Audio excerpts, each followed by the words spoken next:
Prefeitura de Belo Horizonte. PDH App. Solicite serviços direto do celular. Olá, boa noite. O Jornal da Alterosa começa agora. Vamos saber o que é notícia hoje em Minas. Preso golpista de cerimonial que enganou casais em BH. Furto de cabos complica funcionamento de semáforos. Botijão mal instalado gera risco de explosão. E ainda, torcedores suspeitos de injúria racial no Mineirão prestam depoimento.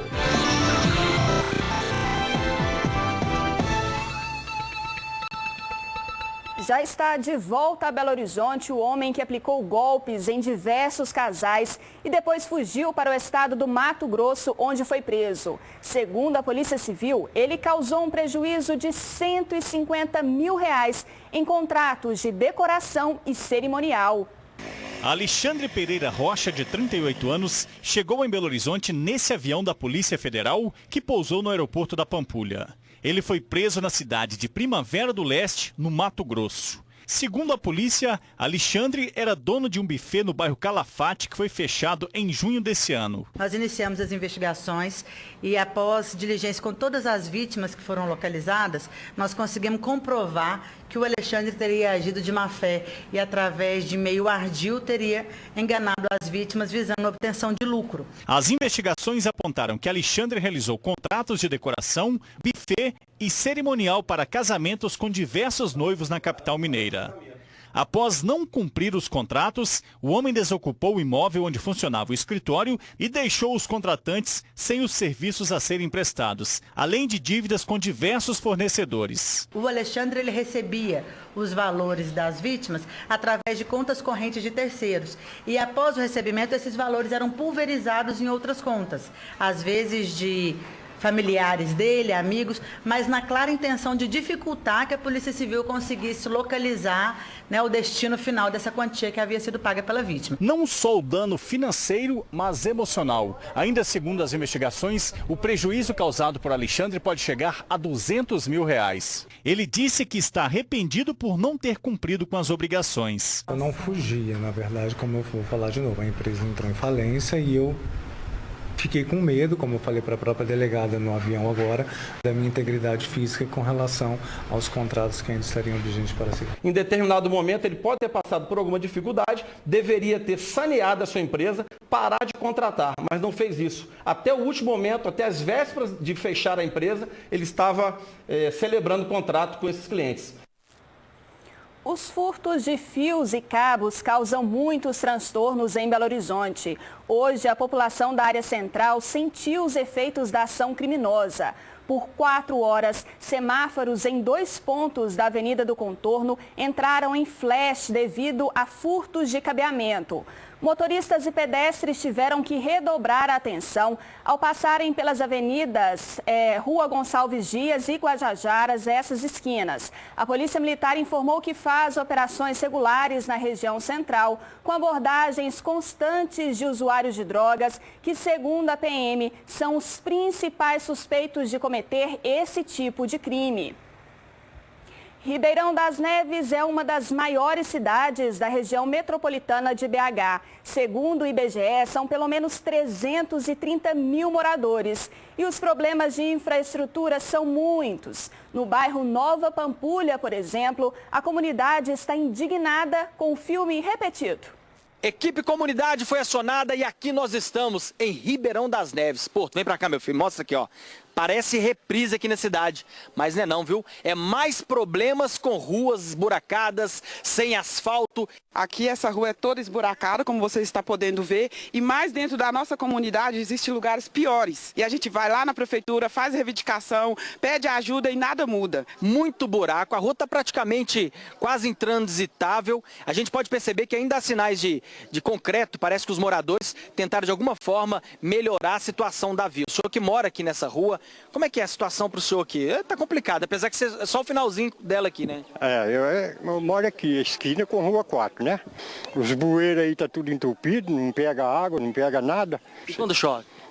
Quando chove isso aqui, é tudo d'água aqui, ó. Há muitos anos já que nós temos esse problema e agora essa rua 9, ela é toda oca. Já caiu até caminhão de lixo ali na minha porta, praticamente na minha porta. E eles não fazem nada. Essa árvore aqui, por exemplo, está há vários anos dessa forma, entre as fiações, e é um problema para as pessoas por aqui, né, Henrique? Não precisa ser um técnico de iluminação, ou da CEMIG ou de elétrica, para a gente poder ver que o risco é iminente. Você foi na prefeitura e aí? Sim, ligamos primeiro para a CEMIG diz que a responsabilidade é da prefeitura, e a prefeitura a gente liga para eles, vai lá, eles até mandaram um representante aqui e disse que existe outras prioridades, que no momento isso não é prioridade. Ou seja, vocês estão abandonados literalmente. Literalmente abandonados pela prefeitura. E você vai ver no próximo bloco do Jornal da Alterosa, governador garante que Minas deixou de caminhar para o precipício. E mais, bombeiros alertam para os riscos de instalação mal feita em botijão de gás. Um deslize pode provocar uma tragédia. Eu volto já. E o Você Sempre Linda deste sábado vai mostrar para você tudo o que aconteceu. Minas deixou de caminhar para o precipício. A frase é do governador de Minas Gerais, Romeu Zema, que comemorou hoje o pagamento do 13º aos servidores e o repasse aos municípios. Conseguimos antecipar em cerca de 60 dias a quitação do 13º salário e tivemos um avanço muito grande com os municípios, porque nós temos pago desde o dia 1º de fevereiro, e religiosamente em dia, os repasses constitucionais de todos os 853 municípios. E isso mostra que nós estamos no caminho. Minas parou de caminhar no sentido do precipício e está caminhando no sentido de equilibrar a sua situação. Nos últimos dias, 2 cidades mineiras tiveram registros de explosões por causa de botijão mal instalado. O Corpo de Bombeiros faz um alerta para os riscos do vazamento de gás. Nossa equipe participou de uma simulação para mostrar esses perigos. Olha só. Ele é indispensável na vida de quase todo mundo, mas o gás de cozinha esconde alguns perigos. O Corpo de Bombeiros atende a vários chamados ligados a problemas com botijões e recomenda a atenção. Quando ele está em um ambiente confinado, em um ambiente fechado, vai acontecer o acúmulo de gás dentro daquele ambiente. Isso acontece porque a densidade do GLP ela é maior que a densidade do ar. Então ele se acumula naquele espaço e uma fonte de ignição, uma fonte de calor qualquer pode gerar uma explosão naquele local. A orientação é ter cuidado, principalmente com a validade dos itens de segurança dos botijões. Tanto a mangueira quanto o regulador de pressão, eles têm validade de 5 anos. Nas últimas semanas foram 2 casos graves envolvendo problemas com vazamento de gás. O primeiro foi em Bom Despacho, onde o restaurante de um posto de combustíveis pegou fogo quando um funcionário fazia a troca de um botijão. Fogo! Fogo! Foge! Foge! Em Formiga, a situação foi ainda pior. Um padeiro de 22 anos morreu depois da explosão de um botijão em uma padaria. No centro de treinamentos, um militar simulou o que acontece se houver vazamento, seguido de fogo. O primeiro passo é acionar 193 e chamar o Corpo de Bombeiros para ir até o local. Mas a pessoa lá naquelas condições, se for num ambiente aberto, ela pode tentar controlar o incêndio fechando a válvula. Ela se aproxima com o vento pelas costas e com a silhueta abaixada e fecha a válvula de fornecimento de gás. Depois de receber as orientações, foi minha vez de fazer o procedimento. O Corpo de Bombeiros me passou mais 2 orientações muito interessantes. A primeira é que mesmo em caso de incêndio, o botijão não esquenta. Se você encostar, tá tranquilo. E a outra é que a chama não entra no botijão, então não tem risco de explosão. Se você fecha o vazamento, o problema acaba. Uma vez com um extintor ou com qualquer outro equipamento que possa combater o incêndio à distância, ela pode extinguir a chama à distância mesmo e depois se aproximar e fechar a válvula, cessando assim o vazamento do gás. Com cuidado e atenção, é possível evitar problemas. Basta a pessoa ficar atenta a esses prazos, atenta às recomendações realizadas pelo Corpo de Bombeiros e pelos fornecedores desses equipamentos e pode manter uma vida normal. O céu que oscilou hoje de parcialmente nublado a nublado não espantou o calor, que chegou aos 30 graus em Belo Horizonte. Uma frente fria passa pelo sudeste do país e intensifica a instabilidade do tempo. Vamos então com mais informações para esta quarta-feira. Os detalhes no mapa.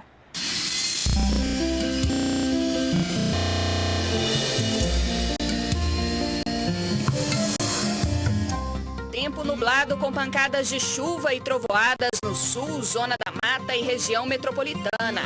Já no Jequitinhonha e demais regiões, o céu fica parcialmente nublado com possibilidade de chuvas isoladas.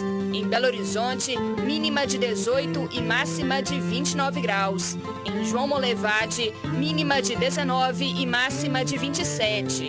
Em Bom Despacho, previsão entre 21 e 32 graus. Em Luz, mínima de 20 e máxima de 31. E em Sete Lagoas, mínima de 19 graus e máxima de 28. Hora da dica de português no Jornal da Alterosa. E digamos que a dica de hoje é super interessante, super fácil. É o quadro Rasgando o Verbo na sua tela. Olá, tudo bem? Hoje eu quero falar de uma palavra que eu adoro, que é a palavra super feliz. Eu estou super feliz. Como você escreveria? Super feliz. É o seguinte, super feliz é junto. Hoje em dia é, depois da reforma ortográfica. Super feliz, junto. Qual é a regra? Super só levará hífen se a próxima palavra começar com a letra H, super-homem. Simples, fácil. Super-homem tem hífen, você já sabe. Ou se a próxima palavra começar com R, super rápido. Fácil. E o restante? Meu amor, o restante será sempre junto. Super amigo, tudo junto. Super feliz, tudo junto. Super interessante, tudo junto. Ok? Super não é uma coisa que pode ficar por aí sozinha, tá? Ou o super está grudado na outra palavra, ou o super está grudado com hífen. E é isso. Eu estou super feliz, tudo junto, de estar aqui com vocês. Muito obrigada, Cíntia Chagas. Beijo. Nós continuamos. Estamos no mês de prevenção ao câncer de próstata e a campanha Novembro Azul foi criada para despertar a atenção dos homens para os cuidados com a saúde. Afinal, pesquisas apontam que eles ainda são resistentes para marcar exames. Uma pesquisa divulgada pelo Ministério da Saúde apontou que os homens têm menos costume de ir ao médico do que as mulheres. Nas ruas, alguns deles disseram que só vão ao consultório quando estão se sentindo mal. Por quê? Costume. Errado, né? Foge. Costume. Contrariando as estatísticas, seu Jair tem o costume de fazer exames regularmente. Desde que completou 50 anos, ele faz os exames que permitem a identificação do câncer de próstata anualmente. Em 2015, com 68 anos de idade, ele recebeu o diagnóstico. O senhor não sentia nada? Nada, absolutamente. Eu me considerava um atleta, eu corro, eu jogo futebol, trabalhava na época. Tudo normal. Segundo o Ministério da Saúde, no ano passado foram registrados mais de 68 mil novos casos da doença. O câncer de próstata é considerado a segunda maior causa de morte por câncer em homens no Brasil. De acordo com um médico especialista, os exames que identificam a doença são o exame de sangue e o de toque retal. Eles ajudam a diagnosticar o câncer de forma precoce. Deve ser feito a partir dos 45 anos nos homens com fatores de risco, entre eles obesidade, histórico familiar, e nos negros, que tem uma incidência um pouco maior. Nos que não têm fatores de risco, esse exame deve ser feito a partir dos 50 anos. Com o diagnóstico precoce, a gente consegue uma taxa de cura acima de 90%. Então é fundamental que o paciente faça os exames antes de esperar aparecerem os sintomas, porque o câncer de próstata só dá sintomas quando está avançado. O problema é que ainda existe muito preconceito. O machismo, existem algumas informações erradas que a população acha na internet, existe fator social, uma dificuldade de acesso ao serviço de saúde, ao profissional adequado. Seu Jair passou por uma cirurgia e agora está saudável. Se eu pudesse dar um conselho com relação a esse exame, qual seria? Meu compadre, não deixa não, tem que fazer mesmo, porque senão não vai ficar sorrindo igual eu não. E agora as notícias do esporte. Péricles de Souza, boa noite para você. Tô gostando de ver, batendo ponto sempre aqui no JA. Pois é, Denise, batendo ponto e fazendo uma hora extra, né? Com aquela repercussão negativa do clássico. É o caso da injúria racial com agressões verbais. Hoje, os autores apareceram para depor na delegacia. Vitor Moreira tem os detalhes. Olá, Péricles. Os irmãos Natan Siqueira da Silva e Adrierre Siqueira da Silva depuseram na tarde de hoje aqui na Delegacia de Eventos da Polícia Civil sobre o caso de injúria racial proferido ao segurança Fábio Coutinho no jogo entre Atlético e Cruzeiro no último domingo no Mineirão. Eles pediram desculpas e disseram que a ação foi de cabeça quente, olha só. Pedi perdão ao Fábio Coutinho pela minha atitude impensada naquele momento, que eu não sou racista, eu estou completamente arrependido do que eu falei. Aquilo eu falei no momento de ânimos exaltado na hora do jogo lá, e que eu quero pedir perdão a ele, a todos os insultos que eu fiz, pelo cuspe que eu proferi a ele. Estou aqui pedir desculpa a todas as equipes de segurança que ali estava, que estava fazendo a segurança do estádio. O Adrierre, inclusive, assumiu o ato de injúria racial. Já o Natan disse que proferiu a palavra palhaço e não macaco, olha só. Eu frisei a palavra com ele. Como é que é? Você está falando da minha mãe? Da minha mãe? Aí eu fui, voltei, arredei um pouco e falei palhaço. Vocês podem ver e rever o vídeo que tem leituras labiais, que a palavra direcionada pro Fábio Coutinho foi foi palhaço. Porque eu tenho irmão negro, né?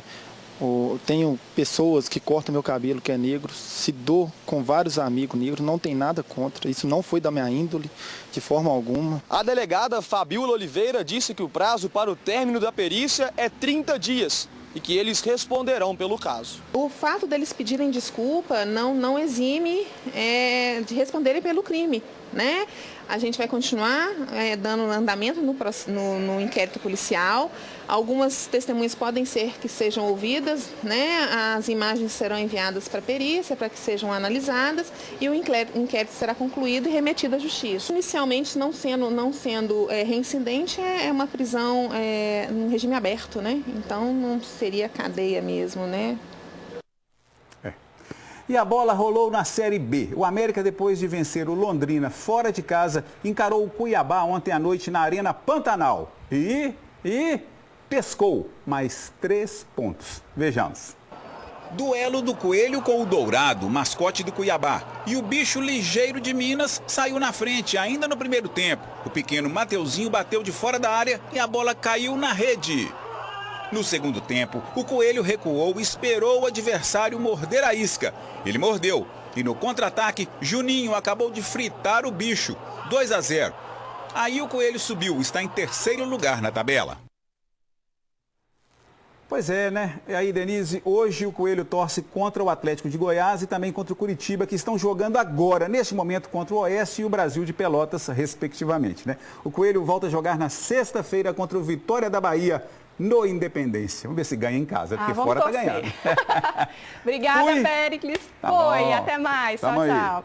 E você quer participar do Jornal da Alterosa? Quer enviar sua mensagem para o Péricles? Quer sugerir alguma reportagem? Então envie para a gente seu vídeo, mensagem ou comentário. O número do nosso WhatsApp é o 98814-1360. O código é o 31. Anote esse número e compartilhe. Sua participação é muito bem-vinda. Queremos dar voz à sua comunidade.